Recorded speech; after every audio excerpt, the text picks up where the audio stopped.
Sabi ba ng nanay mo lumabas ka? Ayan tuloy, napagalitan ka. Seriously, binubuli namin ikaw, hindi namin ikaw pinagbibintangan. Anong sabi mo? Di mapangat ka kung pinagbibintangan mo ko. Ay, hindi nyo pala ako pinagbibintangan. Binubuli nyo pala ako. Kung ganon, nagugulo na ako. Hindi to totoo. Hindi totoo na mapangat ako. Diba girls, mapangat naman siya? Oo niya. Ayun, papagbintangan na namin ikaw. Ganun na. Papagbintangan na. Shucks! Tignan mo naman yung ginawa mo. Anong ginagawa mo? Binubuli mo ako, no?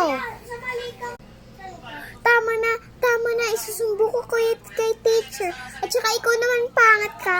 Huwag mo niya suntukin yung kapatid ko. Okay ka lang ba? We are bully. Oo niya, friends.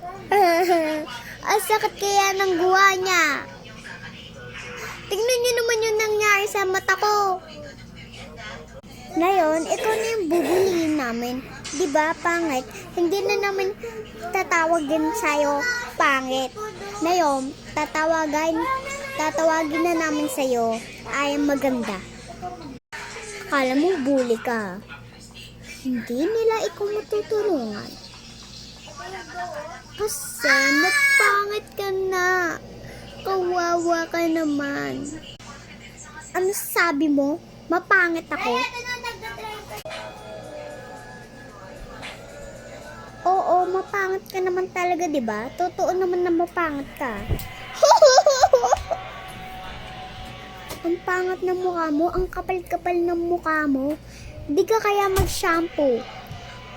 Ugasan mo yung mata mo ng... Di nakakatuwa. Di nakakatuwa. Oh my God. Sobrang pangit mo. Sorry. Inaatake mo ako, no? Ngayon, magaling na ang mata ko. Ngayon, may gusto na sa akin.